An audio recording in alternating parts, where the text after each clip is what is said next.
Fala, rapaziada! Luiz de Moraes na voz, diretamente da VTT Channel. E aqui ao meu lado tá ele, o terror do sistema, o bruxo do UFC. É o bruxão, só bate green, multiplica os milhões. Vem com o bruxão, vem com o bruxão. Fala, rapaziada, naquele pique, não tem enrolação.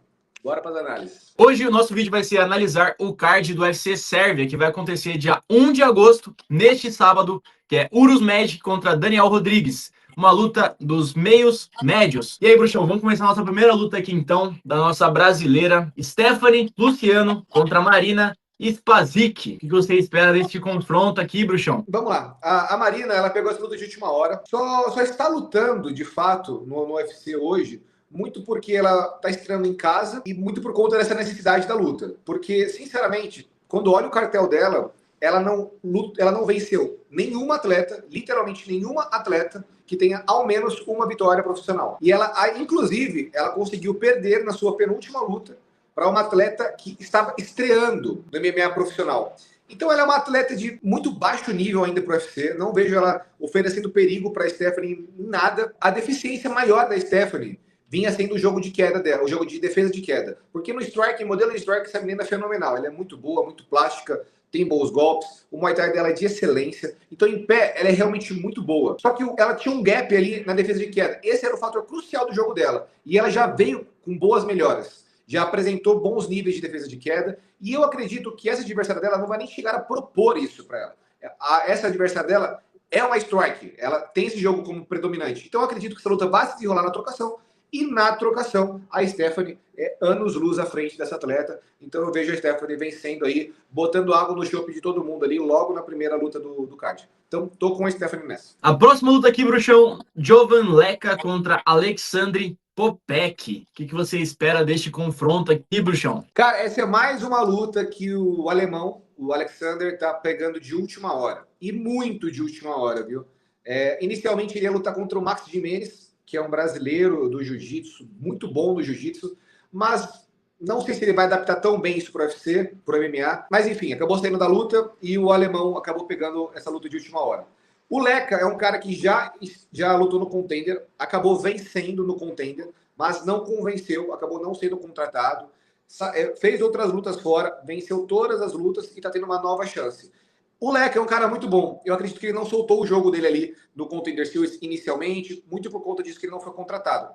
Mas ele é um cara muito duro. Ele é um cara que ele sempre precisa, ele consegue estender a luta por 3 rounds tranquilamente, não se expõe de forma desnecessária, tem muito poder de nocaute. E, sinceramente, esse alemão não me surpreendeu em absolutamente nada.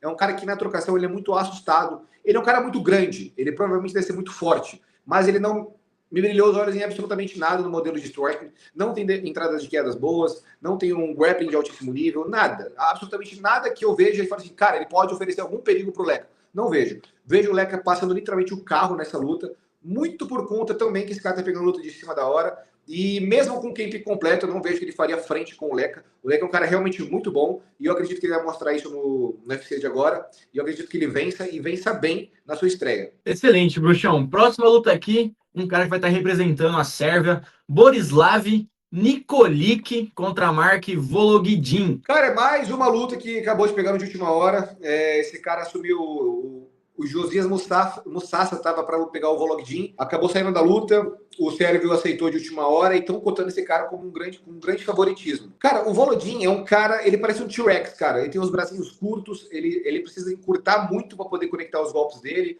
Ele é um cara que mistura bastante os níveis da luta, põe pro chão, troca. É um cara com um coração gigantesco, não larga o osso, não para de dar para frente, tem muito queixo. Tá pegando um cara agora que, no meu ponto de vista, é melhor striking do que ele. Só que, pegando a luta de última hora, com muito poucos dias de preparo de fato, fica complicado. Eu vejo o adversário dele mais preparado, melhor atleta, um atleta mais completo. No meu ponto de vista, o Vologdin é um cara que é um lutador com um grande coração, mas ele não tem um nível técnico tão primoroso assim que a gente fala, cara, esse cara pode chegar um dia e brigar no top 15, no top 10. Não vejo ele chegando nem no top 15. Ele é um cara que a estrutura física dele já dificulta bastante esse jogo dele, porque ele é um cara que ele encurta muito, ele precisa necessariamente encurtar, e isso expõe muito o queixo dele. Ele é um cara muito golpeado, cara. No Contender Series, esse cara foi... ele apanhou de tudo quanto é jeito. E nessas vezes que ele apanhava, se expondo a tomar golpes, ele conectava bons golpes de encontro. Então ele é um cara que tem muito queixo, acredita na absorção dele e vai pro tudo ou nada o tempo todo. Então ele é um grande brigador que acaba flutuando um pouco o nível. Se ele começa a brigar, ele acaba, bota pro chão e tudo mais. O adversário dele tem uma boa defesa de queda, mas não nada tão primoroso assim. Então eu vejo que no primeiro round, pode ser que o Volodin vença o primeiro round, porque ele é um cara que impõe muito o jogo dele ali, e essa odd aí já pode ficar completamente diferente no ao vivo. Então, o ao vivo, eu vejo que é um mercado muito melhor para se trabalhar nesta luta em específico.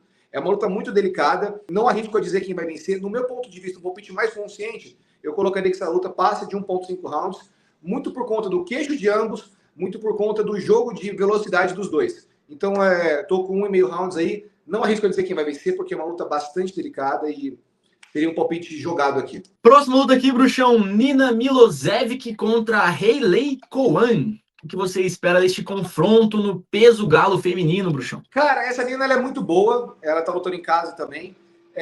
A Hailey Cowan, cara, nossa, no meu ponto de vista, essa menina não vai fazer barulho nenhum na organização. Ela é uma atleta muito, muito, muito limitada mesmo. Sinceramente, estão jogando ela para os leões. Essa Nina, ela é uma strike muito boa, tem muito poder de nocaute, defende bem queda, agressiva, forte para a categoria, tem uma boa envergadura. É uma atleta completa, cara. Eu acredito que a Nina, ela vai dar um relativo trabalho ali na categoria. Não vejo a Hailey fazendo frente com a Nina de forma alguma. A Hailey é uma atleta muito limitada mesmo, vocês vão ver que ela defende mal queda, ela entra mal em queda, ela é assustada no boxe. Eu digo que ela consegue fazer tudo do MMA, mas ela não faz nada com excelência e nada nem acima da média.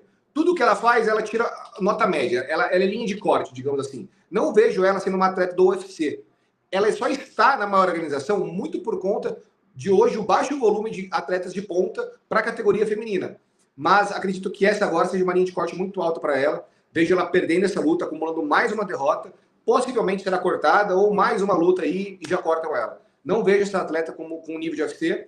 E ao contrário, já vejo. A Nina é uma atleta muito dura e provavelmente vai fazer um certo barulho na categoria. Bom, próxima luta aqui, bruxão. Matheus Rebeck contra Kile Prepolec. Uma luta que promete ser muita porrada. O que você espera dessa luta aí, bruxão? Cara, o Rebeck, ele é um cara que é muito complicado confiar nele, irmão. Muito mesmo.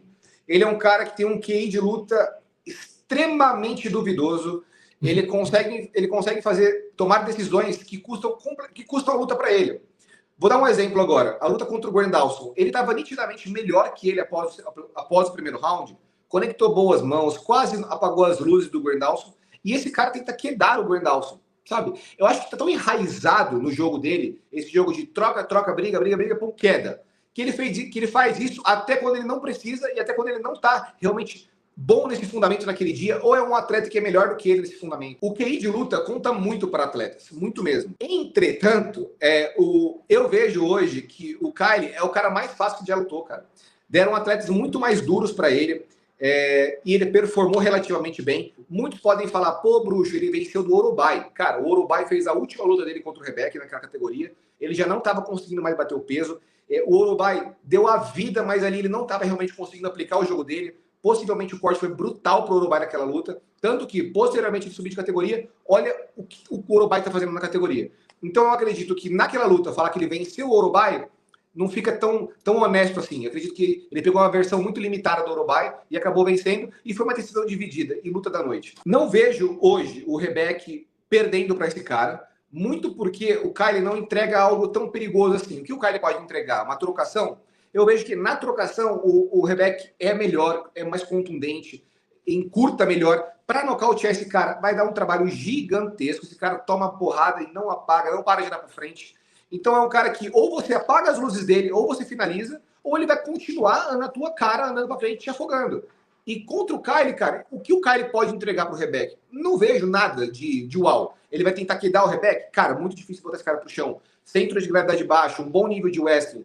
Vai fazer o que com esse cara na trocação? O Kyle não oferece perigo a ninguém na trocação. Ele é um cara que busca sempre o volume de golpes e circular. Ele é um cara que caça e nocauteia. E ele não nocauteando o Rebeck, não tem como. O Rebeck vai estar sempre na cara dele.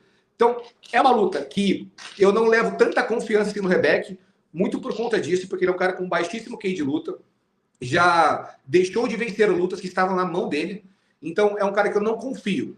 Mas neste cenário de luta, eu vejo o Matheus com muito mais armas de vencer. Ele é um cara mais sólido, um atleta mais completo. O Kyle, na minha visão, é outro cara que não merece estar no UFC. Provavelmente vai emplacar mais uma derrota e aí vai ser cortado.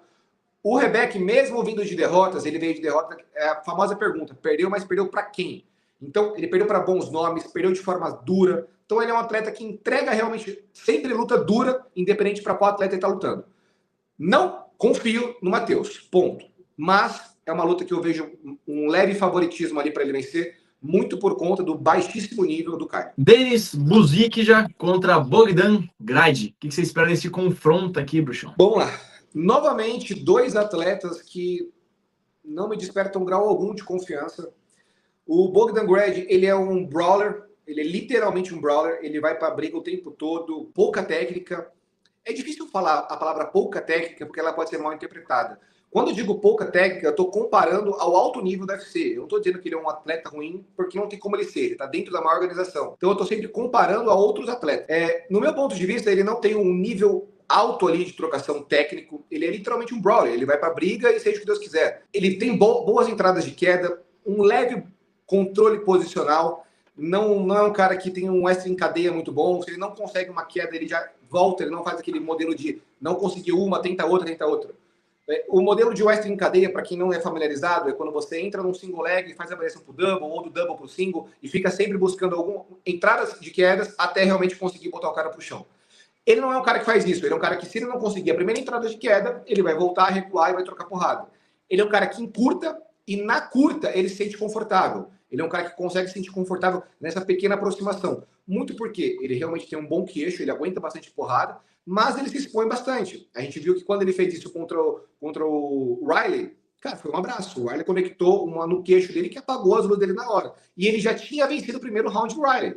Ele venceu bem o primeiro round, botou para o chão, controlou. Segundo round, ele foi para onde ele tá e se sente confortável, que é a curta, botou a mão nele. Então, ele é um cara que se expõe muito, muito mesmo. Porém, o Denis não é um cara que ele tem esse one punch que o Riley tem, por exemplo. O Denis é um cara que ele constrói muito em volume de golpe. Então eu vejo que o casamento não vai favorecer o Denis, cara. Porque o Denis, ele necessariamente ele precisaria criar muito volume de golpe, conectando, para acabar vencendo uma possível decisão. Eu vejo o Grad conseguindo encurtar, conseguindo sempre manter o Denis próximo à grade, em possíveis vaciladas ali do Denis, ele botar a luta pro chão, somar pontos e tal. Não vejo ele conseguindo ter um controle posicional gigantesco em cima do Denis. Mas vejo ele conseguindo quedar, fazer pontuação e tudo mais. Vejo o Grad lutou contra nomes melhores, performou bem contra alguns nomes bons. Vou dar um exemplo. Ele venceu o Westwell, que não é um atleta primoroso, mas é um atleta que, no meu ponto de vista, é melhor do que o Denis. Ele venceu o primeiro round do Riley, que no meu ponto de vista o Denis não conseguiria isso. Então eu vejo o Grad um atleta um pouco melhor. Basicamente é isso. Não confio em nenhum dos dois, mas esse é um novo cenário onde o menos pior, no meu ponto de vista, é o Bogdan Grad, e por isso eu acredito que ele vença. Muito porque eu não vejo o melhor jogo do Denis funcionando contra o Grad, entendeu? Eu vejo o Grad encurralando sempre, aproximando e botando mão dura. Não me surpreenderia em absolutamente nada o Grad conectar uma mão e apagar as luzes do Denis, cara. O Denis está voltando em pouquíssimo tempo de um KO brutal que ele tomou pro Ticotoco, cara. Então foi um KO brutal. Normalmente o cara fica mais tempo do que isso, inativo e tal, volta a treinar de forma consciente, aonde errou e tudo mais. O cara provavelmente acabou o limite médico dele lá, estava liberado pelo médico a voltar e ele está voltando a lutar. Então ele nem realmente criou uma nova estratégia de treino e tudo mais. Que isso implica bastante, cara. Eu não curto quando o cara toma um KO muito brutal e ele volta em pouco tempo. Normalmente, quando acontece isso, o cara acumula mais uma derrota. Então, eu não vejo esse cenário sendo favorável para o Denis, muito por conta de todo esse contexto, mas volto a dizer, são dois atletas que eu não confio. Mas, neste cenário, estou com o Bogdan Grad. Excelente, Bruxão. A próxima luta aqui, provavelmente a mais aguardada pelos brasileiros, Michael PQD Oliveira contra Oban Elliott. Michael PQD, que na minha opinião é um cara aí muito brabo, gosto muito dele, ainda mais como pessoa, porque ele tá acompanhando minha página desde o começo, cara, desde quando eu comecei ali no Instagram, ele acompanha, ele curte, a gente já fez umas collabs juntos, a gente troca ideia, e eu não sabia que no Contender Series, cara, ele tinha quebrado a mão na luta, então ele estava parado pelos médicos, né? Então por isso que ele estava há muito tempo sem anunciar uma luta, sem treinar. Aí ele me falou que ele tinha quebrado a mão e eu não sabia. Então por isso que agora ele tá voltando só agora, depois de ter lutado lá no Dana White Contender Series. O que você espera do nosso Michael PQD, que está invicto aí na sua carreira no MMA, Bruxão? Cara, mas nessa luta foi, acho que, mais mérito do venezuelano, porque ele conectou boas narigadas na mão do PQD. Eu acredito que... Mas vamos lá. O Aí você tava PQD, achando que cara... ia falar um negócio importante. Vamos lá. O PQD, cara, dentro da organização hoje, dentro do UFC, ele talvez seja uma das genéticas mais privilegiadas da organização, cara. Isso tá sendo mais nítido ainda, o patrocínio que ele ganhou da Integral Médica. A Integral Médica tá cuidando desse cara como se fosse um filho. O que esse cara precisa, ele tem de pronta entrega. Então, eu acredito que até fora do mundo, ali fora da bolha do MMA, já viram que esse cara é realmente uma grande promessa. Esse cara tá entrando no UFC com um grande hype. O próprio Dana White falou muito bem desse cara. E esse cara tá realmente entrando na organização com o pé direito. Deram um cara para ele. Quando a gente tem que analisar o cenário como um todo. Quando acontece isso, vamos imaginar, o Oba Elliott, ele é um cara que entrou com relativo hype na organização. Deram uma luta para ele lá. A partir do momento que ele venceu o Basil Rafez, que ele ganhou performance da noite, acreditaram nesse cara. Deram o Cole para ele, ele foi surrado pelo Cole. Depois foram e deram o Mikalev para ele. O Mikalev foi perdendo o primeiro round. Essa luta foi delicada, porque ele venceu o primeiro round do Mikalev. No segundo round, se vocês forem assistir a luta novamente, ele estava na grade, fazendo pressão na grade contra o Mikalev. Ele sentiu o olho, colocou a mão no olho e tudo mais. O juiz cagou para isso. Posteriormente, o Mikalev quedou ele foi extremamente displicente na queda e o Mikalev pegou as costas e finalizou ele no mata-leão. Então, eu não sei como realmente seria a performance dele se não fosse esse fator do dedo no olho aí, que ele acusou e tudo mais. Porque, nitidamente, posteriormente a essa acusada que ele deu no olho, ele mudou. Ele mudou, o Mikalev quedou ele e finalizou. Então, é complicado a gente falar assim, porra, o Mikalev venceu dele. É complicado, porque aconteceu esse asterístico na luta. Entretanto, eu vejo que o jogo do Oban Elliott não vai casar contra o PQD. Por quê? O Oban Elliott, ele é um cara que, primariamente, ele é um wrestler. Ele tem boas variações de trocação? Tem. Ele tem um boxe alinhado? Tem. Uma boa guarda ali? Ok. Mas o melhor jogo dele é te encurralar na grade, fazer pressão e te botar pro chão e ter controle posicional. Eu não vejo ele tendo eficácia nesse jogo justamente contra o PQD, que tem uma defesa de queda de altíssimo nível. É muito difícil colocar esse cara de costas pro chão. Mais difícil ainda, estabilizar esse cara no chão. Esse cara é forte, ele é largo. É difícil, cara. É difícil você controlar um cara que tem tanto poder físico assim no chão. Então, eu vejo que essa luta vai se desenrolar em pé. E em pé, eu vejo o PQD melhor. Voltando naquele raciocínio que eu estava falando de darem lutas favoráveis, o Oba Elliott perdeu 2 lutas. E agora, numa terceira luta, que provavelmente é a linha de corte dele, ele perdendo, ele sai fora, ele vencendo, ele é recontratado, ou pelo menos faz mais uma luta de contrato ali e tudo mais, deram um prospecto pro cara. Então, se você tá na tua última luta de contrato, aquela puta pressão nas tuas costas, você sabe que você perdeu 2, você sabe que você não pode perder essa. Vem o UFC e te entrega um prospecto, tá ligado? Um cara que tá todo mundo hypando. Então, nitidamente, estão tentando favorecer o PQD neste casamento, para não dar um nome tão abaixo, deram um nome mediano ali, um nome vencível para ele, vindo de 2 derrotas. Então, pro UFC, tá sendo tipo assim, olha, toma o Oba Elliott, vence, faz seu nome, e a gente pensa no que a gente faz com você posteriormente a isso. Então, eu acredito que o PQD vai vencer, o jogo não vai casar muito pro Oba Elliott. Tem um leve asterístico, que eu vou até comentar nesse vídeo aqui, acho que é justo com todos vocês. Existem alguns relatos de que o PQD sofreu uma lesão no bíceps, na academia, na musculação. Acreditamos que ele já esteja 100%. Ele já está batendo manopla, ele já está muito bem ali nos vídeos que ele posta e tudo mais. Acredito que essa lesão já foi curada e etc. Mas tem esse asterístico. Não sei se é 100% verdade essa informação veio até mim, mas não posso afirmar com 100% de certeza que esse cara realmente sofreu essa lesão, ou se realmente está 100% curado, mas é uma informação que veio até mim, e esse é um leve asterisco que deve ser pontuado aí. Caso o PQD perca essa luta, eu só vejo fazendo sentido se essa informação for verdade. Eu não vejo o PQD perdendo para o Obaert, ele estando 70%. Para o PQD perder para o Obaert, a gente tem que estar menos do que 50% para ele perder para esse cara. Eu vejo o PQD realmente um atleta muito superior. Mas, se essa lesão realmente for crucial a ele, pode ser que mude o cenário da luta. Porém, por integral tá com o cara, a estreia do cara, todos esses fatores em volta do PQD, eu acredito que qualquer mínima situação possível de lesão, algo do tipo, cara, deram os melhores médicos, deram as melhores suplementações, as melhores equipes, tudo pro cara realmente ficar na ponta dos cascos e estrear muito bem. Então, tô hypando muito essa estreia do cara. Então, eu acredito que o cara está sendo bem cuidado e bem agenciado. Então, no meu ponto de vista, mesmo que essa informação seja verdade, eu acredito que hoje o PQD está 100% curado e ele vai entrar ali no octógono pelo menos 90%. Então, e 90% é suficiente para passar o carro no Obaert. Então, tô com o PQD nessa. Bom, vamos para a próxima luta aqui. Ludovic Klein contra Tofik Museyev.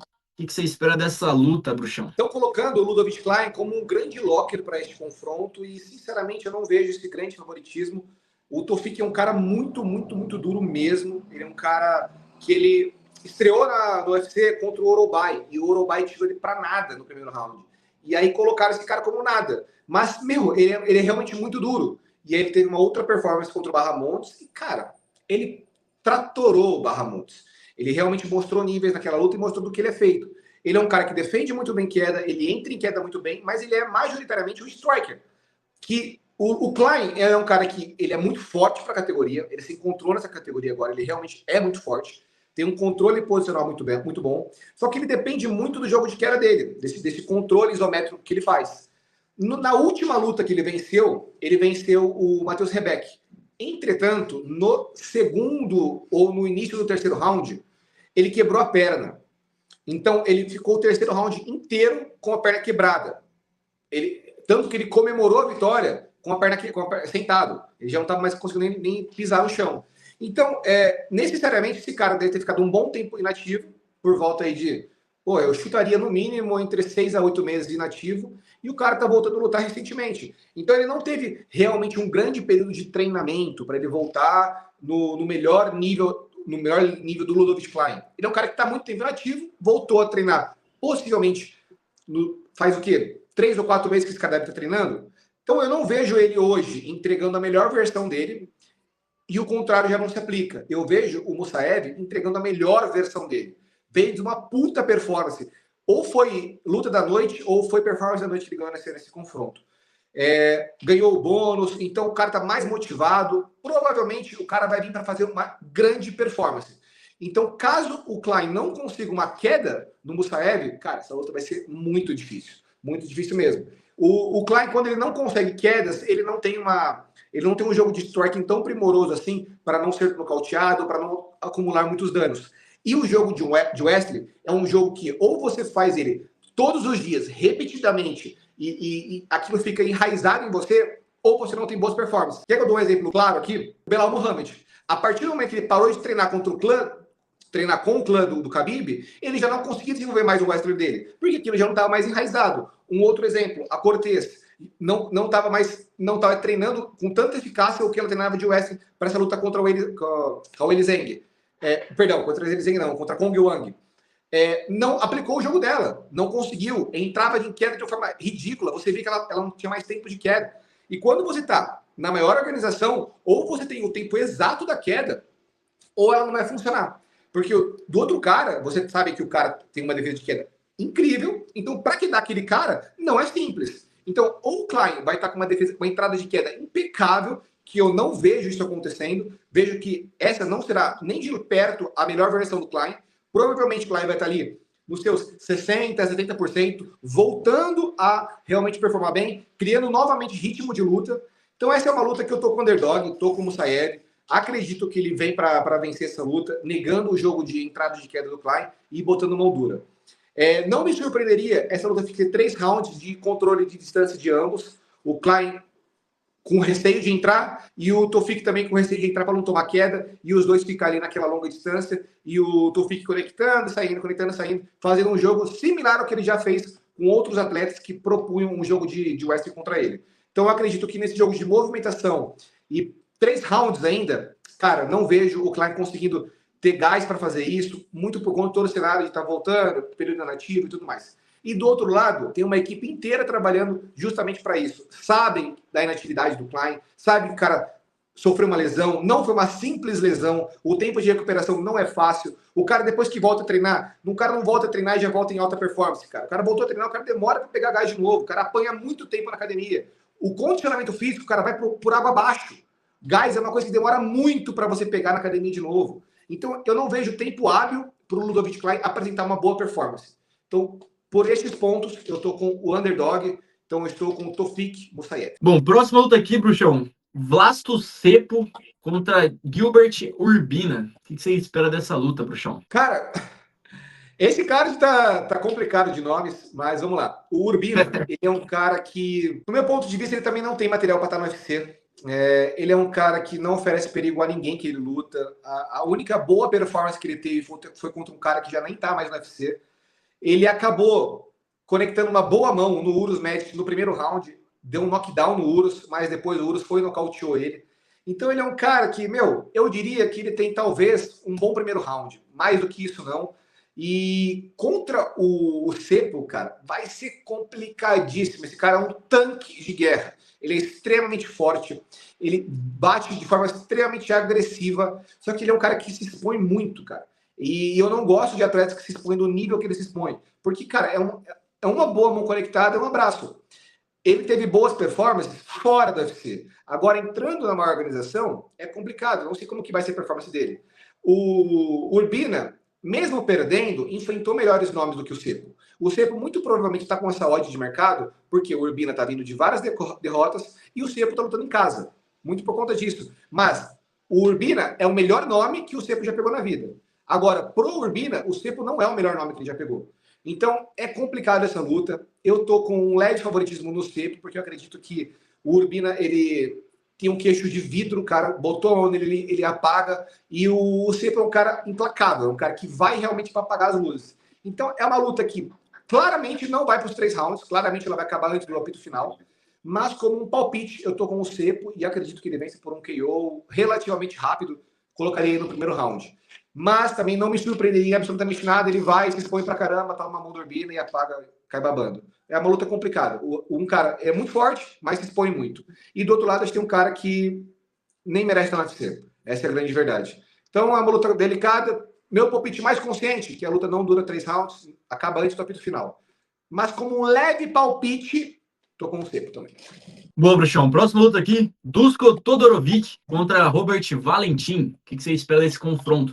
Mais um sérvio aqui defendendo o seu nome no seu país. Cara, o Dusko, ele pra mim, cara, ele é literalmente um dos piores atletas hoje dentro da organização, cara. Sinceramente mesmo.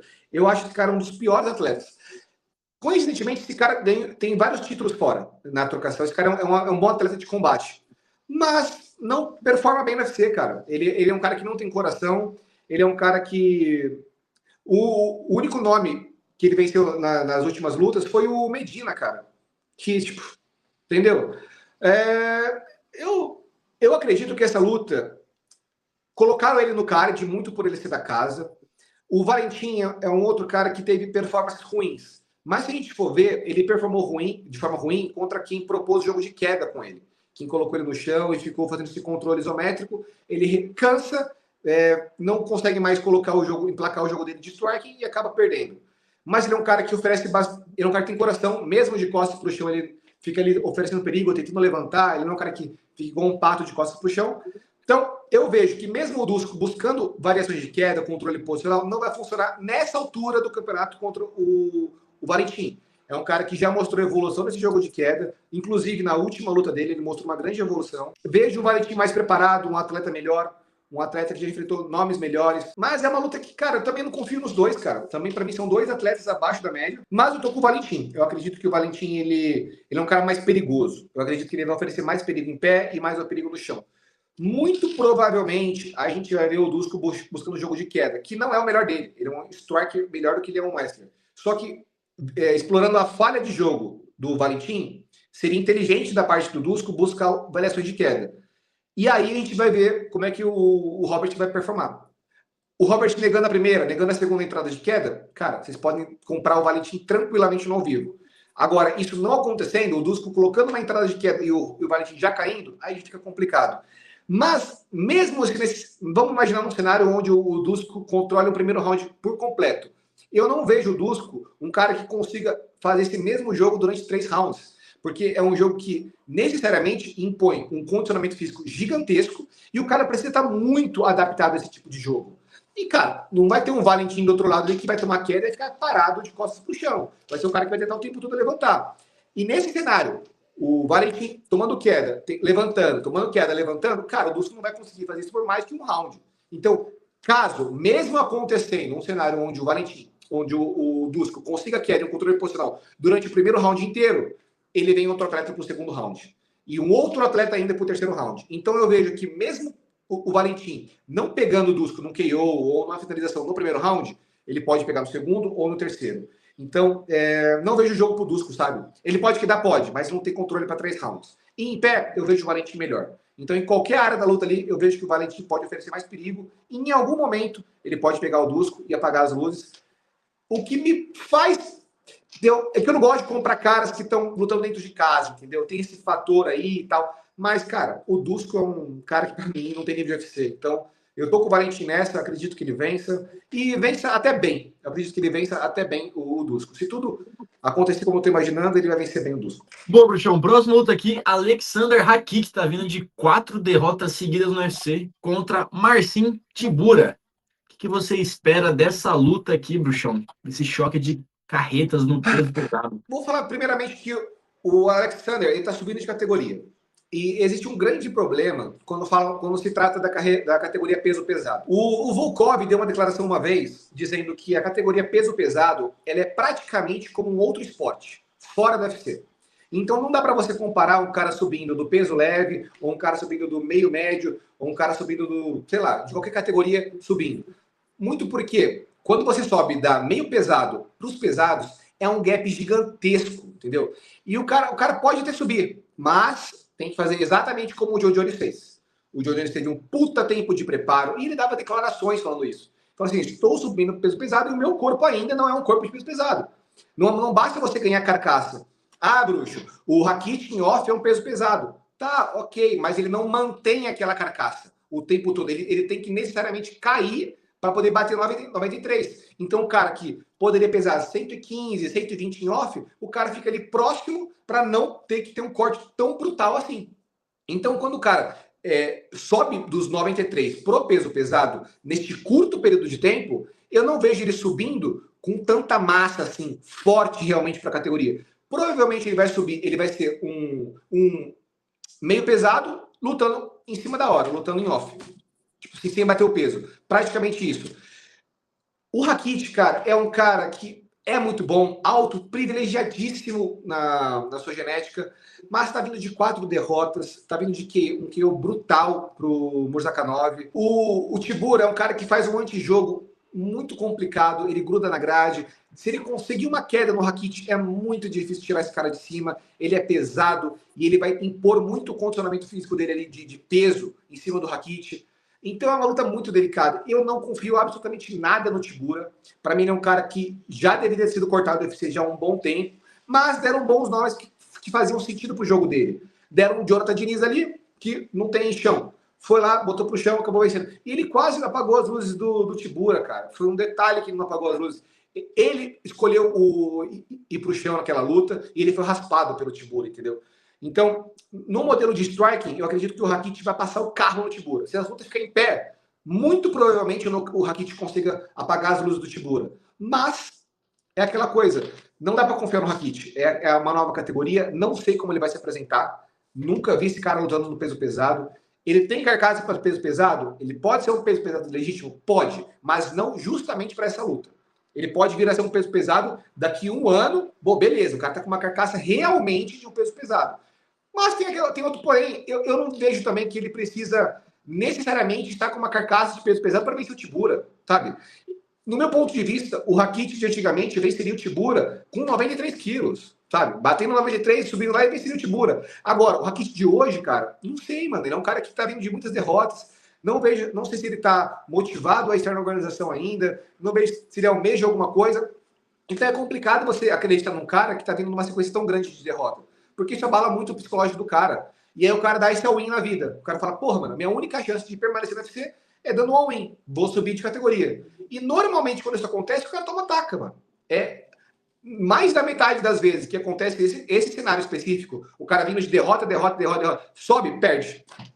Então é delicado essa luta. Eu não arrisco nem a dizer que essa luta não vai até o final, cara. Essa luta aí pode ser um cobertor molhado do Tibura, uma luta totalmente chata, ambos cansando, entendeu? Ficando uma luta chata durando 3 rounds.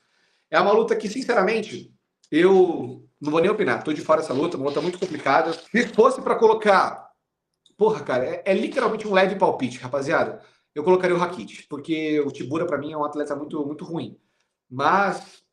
delicadíssimo. Próxima luta aqui, o nosso Common Event do UFC Belgrado, Jan Blachowicz contra o invicto Navarro Sterling. Essa luta aqui era para ser o Blachowicz contra o Bogdan Guskov, mas a luta caiu, né? Porque o Bogdan foi cobrir lá o Khalil Rountree contra o Ankalaev. E aí, Bruxão, o que você espera dessa luta aqui do Navarro Sterling contra o Jan Blachowicz? Cara, essa é uma luta que provavelmente teremos grandes e grandes surpresas. Tô vendo aí muita gente colocar o Navarro como um grande locker. Vamos analisar um pouquinho mais a fundo esse confronto. Vamos analisar. O Navarro venceu recentemente o Ion Cutelaba, no qual ele estava perdendo o primeiro round. Diga-se de passagem, e o Cutelaba é um atleta muito, muito, muito abaixo da média. Uhum. Venceu o Cutelaba. Posterior, ele venceu faz um mês. Essa luta aconteceu faz um mês. Essa luta aconteceu dia 20 de junho. Ele venceu o Cutelaba. E, cara, quando você vence uma luta, o que você faz? O que o atleta normalmente faz quando vence uma luta? O cara vai comer, o cara vai beber, o cara vai curtir, o cara vai sair, o cara vai fazer qualquer coisa. O cara venceu, o cara ganhou cheque de pesagem, o cara ganhou cheque de vitória e o cara ganhou os 25 mil doletas por ele ter acabado com a luta. Então imagina o pensamento do Navarro. Você acha que ele fez o quê? Que ele foi pra academia treinar? O cara foi encher a cara e deu declarações que ele tava bebendo pra caramba, de ressaca, etc, etc e tal. O cara aceitou essa luta faz um mês que ele lutou. Um mês que ele lutou. Eu arrisco a dizer que se esse cara treinou uma semana, é muito. Do outro lado, a gente tem um Blachowicz, cara. O Blachowicz tá vindo de derrota. Pra quem? Pra quem que o cara perdeu? O cara empatou com Ankalaev, que, ele tava esmagando o Ankalaev. Ele tava botando o Ankalaev... Cara, ele destruiu a perna do Ankalaev. O Ankalaev teve que virar o Wrestling, teve que ligar o modo Khabib para ele poder vencer o Blachowicz. Acabou empatando, nem conseguiu vencer.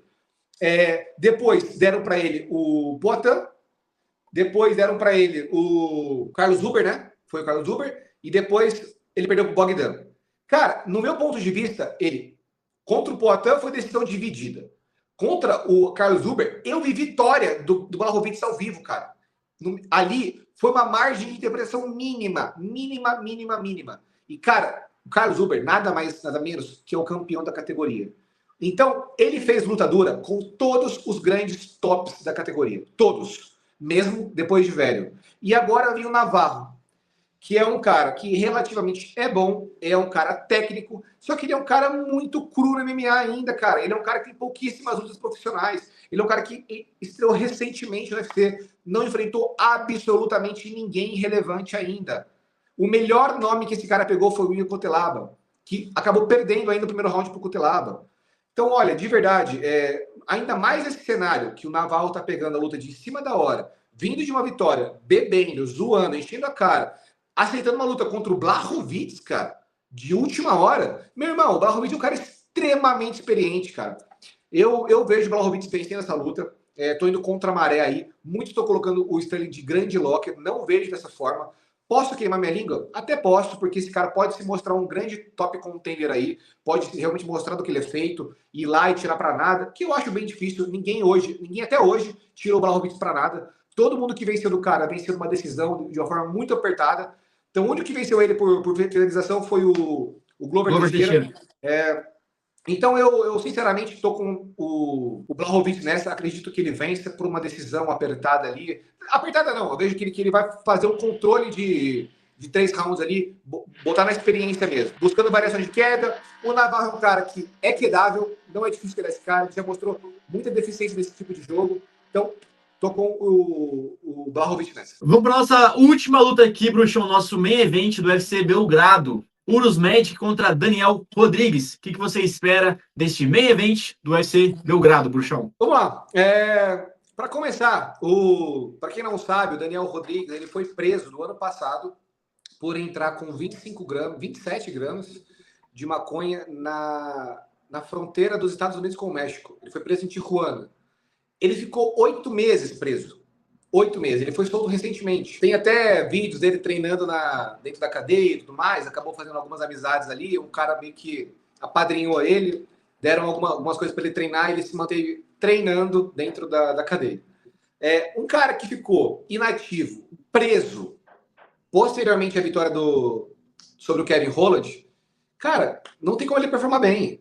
Sabe? É impossível o cara chegar ali e ter uma boa performance. O cara estava preso, literalmente. O cara ficou 8 meses preso. O cara não teve como treinar. O cara fez ali uns treininhos ali e tal, para talvez manter um condicionamento físico. Nada além disso, entendeu? E ele tá pegando um Urus Magic, que no modelo de striking é um aço. Ele no modelo de Muay Thai, ele é realmente muito, muito bom e muito eficaz. Tem muito poder de nocaute. Aonde esse cara conecta a mão, ele apaga as luzes do cara. O Urus, ele tem um primeiro round um pouco displicente, cara. Ele tomou uma mãozada boa do Punahele Soriano, que apagou as luzes dele do primeiro round. Ele tomou uma mão do Urbina no primeiro round, que tomou um knockdown. Mas ele se encontra depois do primeiro round. Então ele é um cara que no início ali, ele se expõe muito. E eu acredito que se eu perceber isso, é muito capaz também dos coaches deles ali também ter percebido. E provavelmente ele vai vir um pouco mais ligado nos primeiros minutos, que estava sendo o grande gap dele. No início ele estava sendo meio displicente, tomando golpes que não precisariam de tamanha exposição assim. Mas eu vejo que no modelo de strike, o Urus ele é muito superior ao Daniel Rodrigues. Eu diria que o Daniel, mesmo com o clipe completo, não venceria o Urus. E ainda mais nesse cenário, cara. O Daniel, com esse grande tempo de inatividade, e não só inatividade de luto, o cara estava literalmente preso. Então, provavelmente, até a alimentação do cara estava sendo precária. Não estava sendo o padrão que um atleta precisa de ingestão de carboidratos, proteínas, para se manter com o corpo no melhor condicionamento físico. Então, acredito que que sábado, será uma das piores versões do Daniel. E do outro lado, um cara lutando em casa, no main event, sabendo que, ele acabou de vencer o Neil, que foi um dos tops contenders durante muitos anos. Ele performando bem contra o Daniel, cara, ele tá a uma luta no title shot. E não seria nem impossível darem um title shot para ele, dependendo da situação. Certo cara saiu da luta e tudo mais, cara, bota o Urus. Ele já vai estar com um gabarito suficiente para pegar um title shot. Claro, entregando uma boa performance nesse main event, que eu acredito que ele vai fazer. Provavelmente ele vai tirar para nada o Daniel, vai nocautear no primeiro round. Não vejo o Daniel oferecendo perigo algum para o Urus, muito pelo contexto. Então, essa aí talvez seja uma das lutas mais fáceis de previsão do card. Tô com o Urus nessa e acredito que ele vence por um KO. E eu acredito que rápido, provavelmente no primeiro round. Então, finalizado aqui, pessoal, mais um vídeo de análise aqui no nosso canal da VTT Channel. No evento passado, o Bruxão acertou uma ODD de 37 no UFC Abu Dhabi. O homem é monstro. Nesse card aqui também acho que não vai ser diferente. O Bruxão vai acertar, se não acertar 100%, mas 99,99% o Bruxão acerta. Então é isso, galera. Queremos agradecer a todo mundo pela audiência, por estar se inscrevendo no nosso canal, por estar assistindo, por estar acompanhando. Chegamos a 1000 inscritos aqui na VTT Channel. Estamos muito gratos a vocês aí por isso. E vamos estar crescendo cada vez mais, possivelmente chegando até 10 mil inscritos até o final do ano, se não antes, se Deus quiser. Então é isso, galera. Agradecemos a todos por estarem aqui, por estarem acompanhando. Segue a gente nas nossas redes sociais, Luiz Moraes. E a sua, Bruxão? BruxoUFC.tips. É isso aí, galera. Deus abençoe a todos. Tamo junto para acompanhar mais um vídeo até o final. Tamo junto e... Alhamdulillah!